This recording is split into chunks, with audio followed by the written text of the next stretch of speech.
Hey everyone, happy Friday. Welcome to our asynchronous lesson. It should be a short one today. Just want to sort of touch on World War I as we move from imperialism through the war into the post-war period, the Roaring Twenties. Just spend a little time to sort of talk about the war, the causes, the US's involvement, um, stuff like that. So you've seen this map before. This is the world and sort of the colonies that Europe has around the world. I bring this up to just sort of point out that there's a lot of sort of tensions, as you can imagine, over space, over resources in Africa. Over here as well, there's a lot of sort of tension between European nations and their colonies. There's also a lot of treaties. So a lot of countries in Europe have different sort of aid agreements, treaties, alliances, agreements, things of that nature. This is going to create what's called the powder keg of Europe.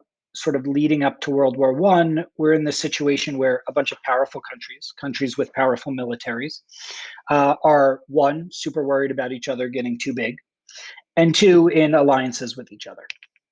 This is going to create a strange tension where once something happens, countries will all start to get involved. That happens. Serbian anarchist Gavrilo Princip assassinates Archduke Franz Ferdinand. World War I breaks out in Europe. All the countries start fighting each other.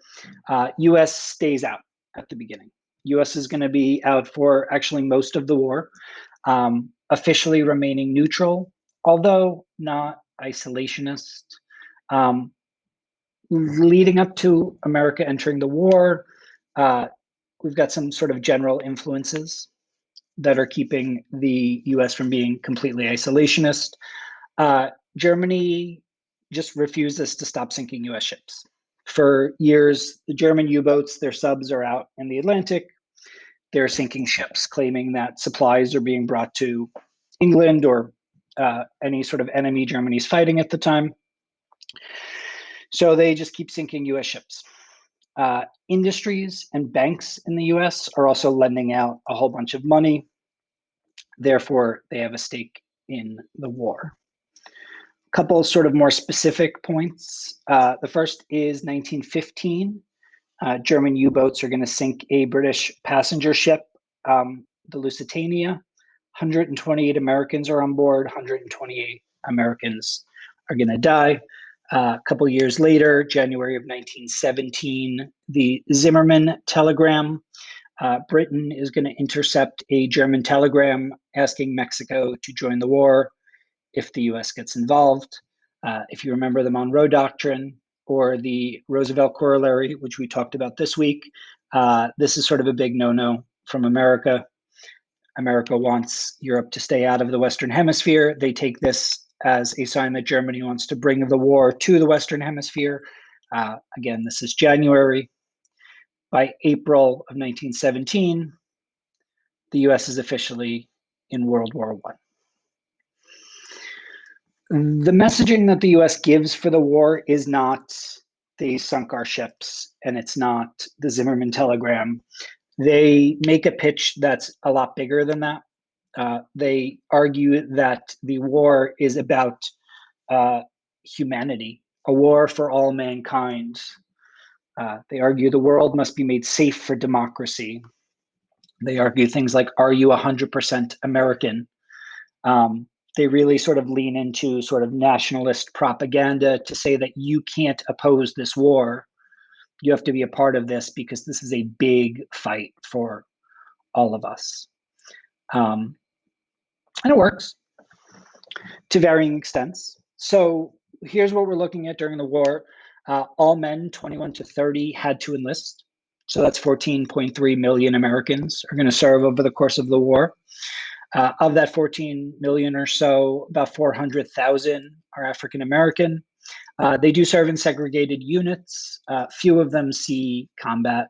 A couple of note, the Tuskegee Airmen and the Harlem Freedom Fighters. As men go to fight, women are going to start to move into traditionally male jobs. So as the workforce goes over to Europe to fight in the war, Women are going to leave the home really for the first time in American history in like really, really large numbers to enter the workforce. That's going to sort of factor into a lot of stuff that comes next. And then as men go to fight, specifically men in the North, men in these big cities, there's going to be a great migration. Mexicans, Black Americans are going to move to the North to fill the jobs in the cities that were being done by all of the white men who went over to Europe. The only other thing I want to talk about is that America starts to get really weird in World War I, paranoid a little bit.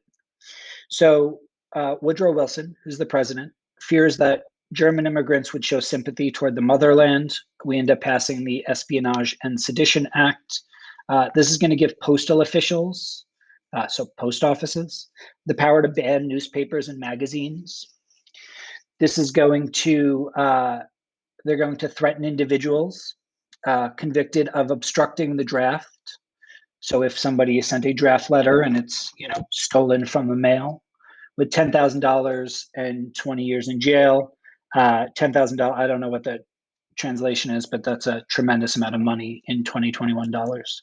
And it's also going to become a federal offense to use what they call disloyal or abusive language about the Constitution or government.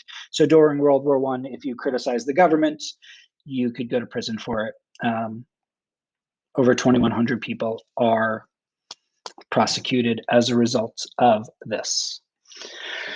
You also get like really pro-American propaganda, the American Protective Committee, things like hate the Hun, banning all things German. So we start calling it Liberty cabbage instead of cabbage because cabbage is considered German. Liberty measles rather than like German measles because reasons. Germans are painted as sort of the mad brute. This is a big sort of pro-America, pro-nationalism, pro-propaganda period in this time, which I think is going to factor into the next stuff we're going to talk about. And that's kind of it. The war's officially ends in 1919. There's a little bit of fighting afterwards, but it's mostly over by like 1920. But it's a big deal. In the 5 years of the war, 20 million people are going to die. Another 20 million people are going to be wounded. We've never seen anything like this in the history of the world. Just the size of a world war, the scale of the destruction, is really going to have an effect on what comes next. All of this together, all of this war together, all of this sort of global world together is going to completely change both the country and the rest of the world, which we'll talk about as we move forward through the semester. But that's it. I think it was a short one today, although I don't know how long. I will see you all in class next week.